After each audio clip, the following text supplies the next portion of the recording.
ہر بندے نے کہا میں چھڑایا، میں رجب بٹ. کسی نے کہا سینئر منسٹر کا فون آ گیا چائنا سے، اس نے چھڑوایا. کسی نے کہا کہ وزیر کھیل تھے وہاں پہ، ان کا ڈرائیور جا کے وہ ضمانت دے کے آیا، اس طرح کر کے آیا. لیکن مجھے جو پتا چلا، میں نے جانا کہ وہ آپ نے فون کیا تھا اور آپ نے لوگوں سے کچھ بات چیت کی تھی کہ ان کو ریلیز کر دیا جائے. اور میں نے کہا کہ تمہارے پاس شہرت ہے، تمہارے پاس لاکھوں میں جو ہیں وہ فالورز ہیں تمہارے، تو 3 سپاہی تمہیں گھر سے اٹھا کے لے جاتے ہیں اور تمہارے ساتھ بد سلوکی بھی کرتے ہیں. وہ بد سلوکی بھی تمہارے ساتھ ہوئی جو بھی منظر عام پہ نہیں آئی. ٹھیک، تو میں نے کہا کہ ایسا ہوا، چلے ہلکا سا بتا دیں. نہیں مطلب دیکھیں، اگر کسی کو کوئی منہ سے اس کے ساتھ اس کو ابیوز کرتا ہے یا کوئی گالی دے دیتا ہے یا کوئی تھپڑ مار دیتا ہے، تو ایک عزت دار آدمی جو عزت کو محسوس کرتا ہو اس کی کیا حالت ہوتی ہوگی. تو میں نے کہا یار رجب بٹ تو مجھے اپنا ہیرو سمجھ کے آیا تھا، تم مجھ سے آ کے مل لو. ایک یوٹیوبر ہیں ہمارے ملک کے، بڑے نامور یوٹیوبرز میں آتے ہیں. اب تو کانٹینٹ پہ میں ان کے نہیں جاتا، بات نہیں کرتا یہ، کیونکہ وہ ان کا کانٹینٹ ہے، لوگ دیکھ رہے ہیں. وہ پچھلے دنوں پکڑے گئے اور ان پہ 2 چیزیں پڑی. ایک شیر کا بچہ تھا، اور وہ شیر کا بچہ کیونکہ شیڈیول میں ہی نہیں ہے شیر، تو وہ فارم ہاؤس تھا نہیں ان کے پاس، تو ان پہ کیس پڑا، وہ کیس ٹھیک تھا. لیکن ایک تھی جو ممنوعہ بور کی رائفل تھی جو ان کے پاس سے ملی، اور اس کا لائسنس نہیں تھا ان کے پاس، جس پہ وہ پکڑے گئے. ممنوعہ بور کی رائفل جو ہے، اس کا جو کیس بنتا ہے اس پہ شخصی ضمانت نہیں ہوتی. وہ شخصی ضمانت بھی ان کی ہو گئی.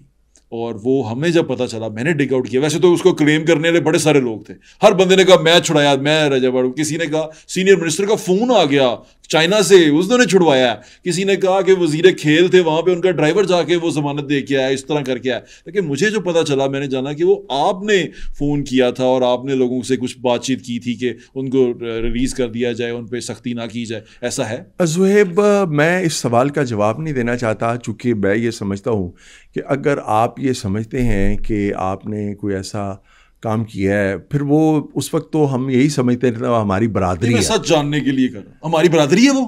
نہیں، میں اس وقت یہی سمجھتے تھے. آپ نے میرے جملے پہ غور نہیں کیا. اس وقت ہم یہی سمجھتے تھے کہ وہ ہماری برادری ہے.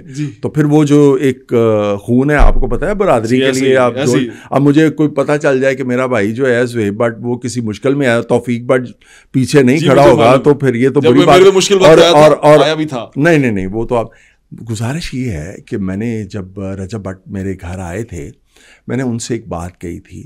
میں نے کہا تھا تھینک یو کرنے آیا تھا. جو میں نے ان سے یہ کہا تھا، میں نے کہا جو بھی آپ کو کہے نا کہ اس نے آپ کو چھڑوایا ہے، آپ نے کہنا پا جی بڑی مہربانی ہے، واقعی جڑا نا مینوں بھی یہی اطلاع ہے کہ تسی میں نے چھڑوایا.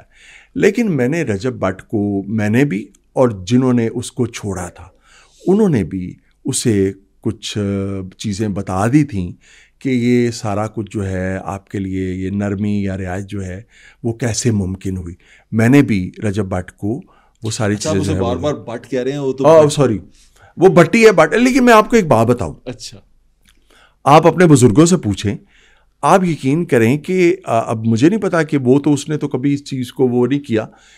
یہ جو بھٹی ہیں نا، یہ بٹوں میں بھی، کشمیریوں میں یہ بھٹی بھی ہوتے ہیں. کشمیری ویسے پچھانے جاتے ہیں ہاں، حرکتوں سے بھی، حرکتوں سے.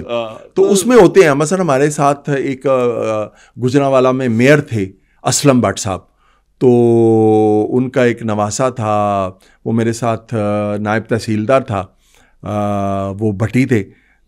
تو انہوں نے کہا جی ہم کشمیریوں میں بھٹی ہیں. تو میں نے پھر اپنے بزرگوں سے جب پوچھا، انہوں نے کہا ہاں کچھ جس طرح شیخ بھی کچھ ہوتے ہیں. تو اب سر جوڑنے کی بات ہوگی، لیکن ہیں وہ بھٹی، رجب علی ولد افضل بھٹی. تو چلیں، اگر ہمارے لیے تو زہیب بٹ، ہمارے لیے تو یہ خوشی اور فخر کی بات ہے ساڈے چرا لگیا کہ وہ ساڈے فخر دے نال ساڈے وچ رلیا ہویا. لیکن اسی کہنے ہیں کہ حرکتاں بھی ساڈے والیاں کرنا. ہاں، ہن حرکتاں دے اوتے تسی اگری کردے ہو دی. دیکھیں، میں نے اس کو جب آئے تھے بڑی محبت سے میں نے اس کو کچھ باتیں سمجھائی تھیں. میں نے کہا تھا یہ نہ کرو، تمہاری جو شہرت ہے اپنی اس شہرت کو عزت میں بدلو. شہرت اور عزت میں بڑا فرق ہوتا ہے. شہرت تو شیطانیت کی بھی بہت ہے. بڑی اچھی بات کی آپ نے. اور میں نے کہا کہ تمہارے پاس شہرت ہے، تمہارے پاس لاکھوں میں جو ہیں وہ فالورز ہیں تمہارے، تو 3 سپاہی تمہیں گھر سے اٹھا کے لے جاتے ہیں اور تمہارے ساتھ بد سلوکی بھی کرتے ہیں. وہ بد سلوکی بھی تمہارے ساتھ ہوئی جو بھی منظر عام پہ نہیں آئی. ٹھیک، تو میں نے کہا کہ ایسا ہوا، چلے ہلکا سا بتا دیں. نہیں چھیڑ دیا آپ نے. دیکھیں اگر کسی کو کوئی منہ سے اس کے ساتھ اس کو ابیوز کرتا ہے یا کوئی گالی دے دیتا ہے یا کوئی تھپڑ مار دیتا ہے تو ایک عزت دار آدمی جو عزت کو محسوس کرتا ہو اس کی کیا حالت ہوتی ہوگی. جو تو عزت کو بالکل محسوس نہیں کرتا, جس کو اپنی انا کی کوئی پرواہ نہیں ہے, عزت کی کوئی پرواہ نہیں ہے, اس کے لیے تو یہ روٹین کی باتیں ہیں. لیکن جو عزت دار شخص ہے اس کو اگر کوئی گالی دے دیتا ہے, اس کو اگر کوئی, وہ مینٹل ٹراما بن جاتا. تو میں نے کہا کہ تمہارے پاس تھی شہرت. میں نے کہا رجب آپ کے پاس شہرت تھی, آپ کو 3 سپاہی گھر سے اٹھا کے لے گئے ایک ایسے کیس میں جو پولیس دروازے پہ آئے تو اس کو 5000 روپیہ دے کے کہتے ہیں کہ کہہ دیو اسی گئے سی تو منڈا نہیں لبیا یا کڑی نہیں لبی. یہ 5000 کا کیس سی, ٹھیک ہے, اور ہمارے پاس تھی عزت تو ہم نے عزت مندی سے آپ کو وہاں سے رہا کروا لیا. تو آپ یہ کوشش کریں اپنا کانٹینٹ ایسا بنائیں کہ آپ کی جو شہرت ہے وہ آپ کی عزت میں بدل جائے. میں نے کہا جہیز کے خلاف آپ کریں, آپ بنائیں ایسا. ہمارے اس کی شادی تو مطلب اچھا میں نے کہا اسی طرح جو ہماری اور معاشرتی خرابیاں ہیں, سماجی برائیاں ہیں, ان پہ آپ جو آپ کی شہرت ہے اس کو آپ کیش کروائیں تاکہ لوگوں میں ایک اچھا جو ہے وہ میسیج. بہترین مشورہ تھا. اب اس کو سمجھایا تو تھا لیکن اس کے بعد میں نے کچھ اس کی ایسی ویڈیوز دیکھیں, مجھے لگا یہ شاید میں نے مشورہ دے کے ٹھیک نہیں کیا.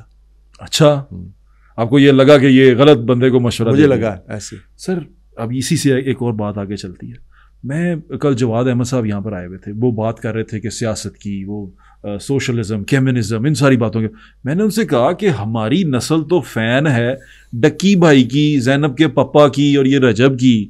یہ تو یہ چیزیں دیکھتے ہیں اور ملینز میں دیکھتے ہیں, اور ہر بچہ جو نیا بچہ بڑا ہو رہا ہے وہ ان کا فین ہے, وہ ان کے پیچھے موبائل لے کے بھاگتا ہے. ان کو جب آپ اس طرح کے سوشل کانٹریکٹ کے بارے میں سمجھائیں گے, ان کو جب آپ سیاست کے بارے میں سمجھائیں گے, یہ سمجھ ہی نہیں پائیں گے اور یہ آپ کو پاگل کہہ کے آگے چلے جائیں گے. اب کیسے اس کو کنٹرول کریں گے آپ؟ ان کے لیے کیا کریں گے؟ یہ بدقسمتی ہے, اور معاشرہ جو تباہی کی آخری بد اخلاقی اور دیگر تباہیوں کے آخری مقام تک پہنچا ہے, اس میں یہ اس چیز نے بہت برا ایک کردار ادا کیا ہے. ہم اس وقت اپنے رشتوں کی تمیز بھول گئے, ہم بڑے چھوٹے کو بلانے کی تمیز بھول گئے, ہم کھانے پینے کے آداب بھول گئے, ہم اور بہت ساری جو ہماری اخلاقی شناختیں ہوا کرتی تھی پوری دنیا میں ایز اے مسلم اور ایز اے پاکستانی, ہم وہ ساری چیزیں جو بھول گئے. اب لوگوں کے جب ہیروز رجب بٹ اور توفیق بٹ ہوں گے تو اس کے بعد پھر پیچھے جو ہے وہ کیا, یہ کسی کو میں جب یہ میرے گھر آئے بچے اور بڑی محبت سے ہم لوگ بیٹھے رہے, لان میں بیٹھے رہے, گپیں لگاتے رہے, بڑے مطلب مزہ آیا ان کے ساتھ بیٹھ کے گپیں لگا کے. صبح جب میں رات کو سویا ہوں, صبح جب میں اٹھا ہوں تو میرے ایسے لوگوں کے مجھے میسیجز آئے ہوئے کہ جی ہم نے ملنا تھا رجب بٹ کو, ہم نے یہ کرنا تھا, وہ کرنا تھا. اور تو اور چھوڑیں, میرے ایک عزیز ہیں وہ بچہ لمس میں انٹرنیشنل اکنامکس پالیسی میں ایم فل کر رہا ہے, کتنا پڑھا لکھا بچہ ہے جی. ایسے وہ کہتا ہے مجھے کیوں نہیں بلایا, میں نے رجب بٹ سے ملنا ہے.